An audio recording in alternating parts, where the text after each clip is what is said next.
আসসালামু আলাইকুম রহমতুল্লাহ। রমজান মানে ইবাদত, আল্লাহ তাআলার দিকে প্রত্যাবর্তন এবং আত্মশুদ্ধির এক মহাবসন্ত। তবে আপনি কি জানেন, এই রমজান মাসে এই মহাবিশ্বে এমন তিনটি পরিবর্তন ঘটে যা অন্য কোনো মাসে ঘটে না। কারণ আজকে আমি আপনাদেরকে রাসূল সাল্লাল্লাহু আলাইহি ওয়াসাল্লামের একটি হাদিসের মাধ্যমে এই তিনটি বিষয় বলার চেষ্টা করব ইনশাআল্লাহ।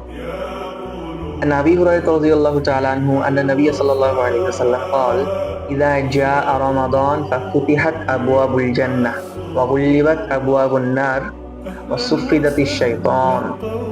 রাসূল সাল্লাল্লাহু আলাইহি ওয়াসাল্লাম এই হাদিসের মধ্যে বলেন যে এক নম্বর পরিবর্তন হচ্ছে যে যখন রমজান মাস শুরু হয় তখন আল্লাহ তাআলা জান্নাতের দরজা খুলে দেন। অর্থাৎ আল্লাহ তাআলা অনেক বান্দাদেরকে, অনেক গুনাহগার বান্দা যারা জাহান্নামে আছে তাদেরকে আল্লাহ তাআলা এই রমজান মাসের উসিলা করে জান্নাত দান করেন। এবং দ্বিতীয় নম্বর পরিবর্তন হচ্ছে যে আল্লাহ তাআলা জাহান্নামের দরজা বন্ধ করে দেন। অর্থাৎ যদি কোনো ব্যক্তি এই রমজান মাসে মৃত্যুবরণ করে তাকে আল্লাহ তাআলা জান্নাত নসিব করেন, তার জন্য জাহান্নামের দরজা বন্ধ থাকে। আর তৃতীয় নম্বর পরিবর্তন হচ্ছে যে আল্লাহ তাআলা শয়তানকে আবদ্ধ করে রাখবেন। অর্থাৎ শয়তান তার প্রবৃত্তির মাধ্যমে, তার ওয়াসওয়াসার মাধ্যমে কোনো বান্দাকে খারাপ কাজে নিয়ে যেতে পারবে না।